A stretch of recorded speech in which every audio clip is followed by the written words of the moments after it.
እንዴት ናችሁልኝ? ወድ የጽናት ድራማ ቤተሰቦች ደህና ናችሁ ወይ? እኔ በጣም ደህና ነኝ፣ እግዚአብሔር ይመስገን። ጽናት ድራማ እንግዲህ ጽናትና ኪራ በፍቅር ብድ ካሉ በኋላ ድንገት ጽናት ተነስታ እንደማትፈልገውና ከሷ እንዲርቅ ተናግረዋለች ማለት ነው። ኪራም ደግሞ ጉዳዩን አላወቀም። ጉዳዩ እንደዚህ ነው።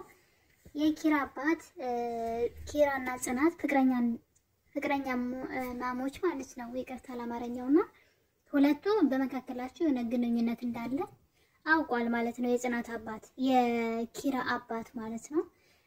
እና እንግዲህ ሁለቱን ለማለያየት ስለፈለገ ምንድነው ያደረገው? የጓደኛውን ልጅ እዛ ቤት እንድትመጣ ያደርግና ለጽናት ደግሞ በጣም ትልቅ ኃላፊነት ይሰጣታል ማለት ነው።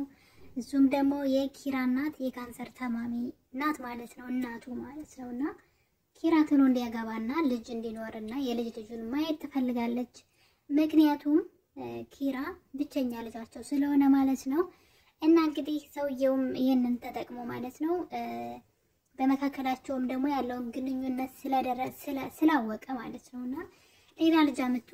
ጥሩ ሰው ከሆንሽ እናቱ በሞትና በህይወት መካከል ነው የምትኖረው እና ኪራ እንዲያገባና ከልጅቷ ጋር ከአዲሷ ልጅ ጋር እንዲግባባ እንድታደርግ ይነግራታል ማለት ነው። ጽናትም እንግዲህ ሁልጊዜም የራሷን ደስታ ለሰዎች አሳልፋ በመስጠት ትታወቃለች ማለት ነው።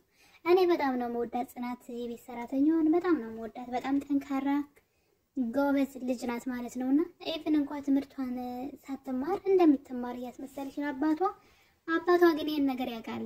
ለምን እንዳልነገራት አላቅም። ለመጀመሪያ ጊዜ እነ ኪራ ቤት የመጣ ጊዜ ከኪራ ጋር ሲያወሩ ተደብቀው ሰምቷቸዋልና ለምን ደብቀው እንደያዘው አላቅም። እንግዲህ እሱ በአባቷ በመጡ ቁጥር ዩኒፎርም ለብሳ ውጭ ቆይታ መምጣቱ ነው ስራዋና እና እንግዲህ በጽናትና በኪሩቤል ፍቅር መሃል ማለት ነው መጥፎ ነገር ተፈጥሯል። እሱም ደግሞ አባቱ መሀላቸው ገብቷል እያወቀ በሁለቱ መካከል የሆነ የፍቅር እንትን እንዳለ እያወቀ ግን ሁለቱን ለማለያየት ስለፈለገ እና ደግሞ ያኔ ምክንያቱም ደግሞ አለው።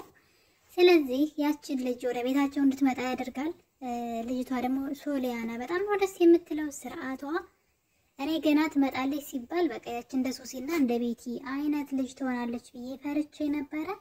ልጅቷ ግን በጣም ስርዓት ያላት በጣም ደስ የምትላትና ከዛ ሁሉ ነገር ግን ኪራን አብረው በመሆን ብዙ ጊዜ ግን ፍቅር ይይዛታን ብዬ አስባለሁ። ልጅቷ ከሱ ማለት ነው እሷን ለመንከባከብ ሲያደርግ እሷን እንዳታፈቅረው ፈራለሁ። ለምን በሷ ህይወት ውስጥ ሌላ ሰው የለም፣ አፍቅራ አታውቅም።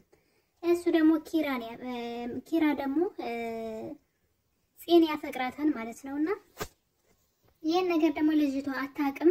ከኪራ ፍቅር እንዳይታ ትፈራለሁ። ስለዚህ ኪራ በብዛት ልጅቷን መቅረብ የለባትም ብዬ ነው ማስበው። እሱ ግን በጣም እየቀረባትና ያ እንትን እያላት ነው ማለት እሷ እንድትወደው እየሆነች ነው ማለት ነው።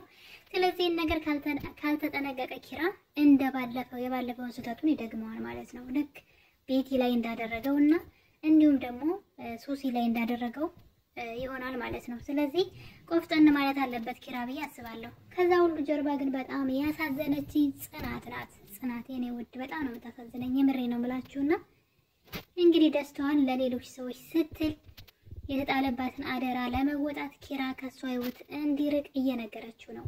ኪራ ደግሞ በጣም ግራ ገብቶታል። የሆነ ነገር እንዳለ ከጀርባዋ ጠርጥሯል፣ ግን ማወቅ አልቻለም። እንግዲህ እሷ ደግሞ ሚስጥር ብላ ለምሩ ልትነግራት ነው ማለት ነው። ምሩ ይሄን ነገር እንግዲህ ይዛ ዝም አትልም።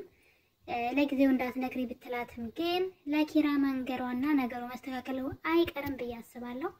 እስከዛ ግን ልጅቷ በጣም ነው ያሳዘነችኝ። ሁልጊዜም ለሰዎች ደስታ ስትኖሩ እንደዚህ ነው የምትጎዱት። ሁልጊዜ ሰዎችን ለማስደሰት ስትፈልጉ የራሳችሁን ደስታ እየተዋችሁ ነው ማለት ነው። እና ኪራ ደግሞ መጠንቀቅ አለበት። ይች አዲሷ ልጅ ሶሊያና ማለት ነው ፍቅር ከሱ እንዳይዛት መጠንቀቅ አለበት። ልክ ጓደኛ እንዳለው ሰው መሆን አለበት። እሷ በእርግጥ አታውቅም ከኪራ ጋር ስላላቸው፣ ግን ከጽናትና ኪራ በመካከላቸው ግንኙነት እንዳለ ስለማታውቅ እሷ እንደ ጓደኛም እንደ ፍቅረኛም ልትቀርበው ትችላለች። በህይወቷ ሌላ ሰው ስለሌለ ማለት ነውና እሱ ግን ጥንቃቄ ማድረግ አለበት። ሁሉ ጊዜ ሰዎች በህይወቱ የሚመጡ ሰዎችን መጉዳት አለበት ብዬ አላስብምና ቆፍጠን ካላለ ያ ነገር ይደገማል። አሁን በጣም ካላቸው ቀረቤታ ያ ነገር እንዳይደገም በጣም ያስፈራኛል። ምክንያቱም ቤቲን እስከ ማበድ ያደረሳት ይሄ ስለሆነ ማለት ነውና ኪራ ጥንቃቄ ማድረግ አለብህ። የሰዎችን ልብ አትስበር፣ በተለይ የጽናትን ማለት ነውና እንግዲህ በቀጣይ ምሩ ነገሮችን ተናግራ ይስተካከል ይሆን የምናየው ይሆናል። እስኪ ሐሳባችሁን እናንተም ኮሜንት ላይ አስቀምጡ። በቀጣይ ክፍል እስከምንገናኝ ድረስ አመሰግናለሁኝ። ለቤት አዲስ ይሆናችሁ ሰብስክራይብ በማድረግ ይህን ቪዲዮ ስትጀምሩ ደግሞ በላይክ ጀምሩ። መልካም ጊዜ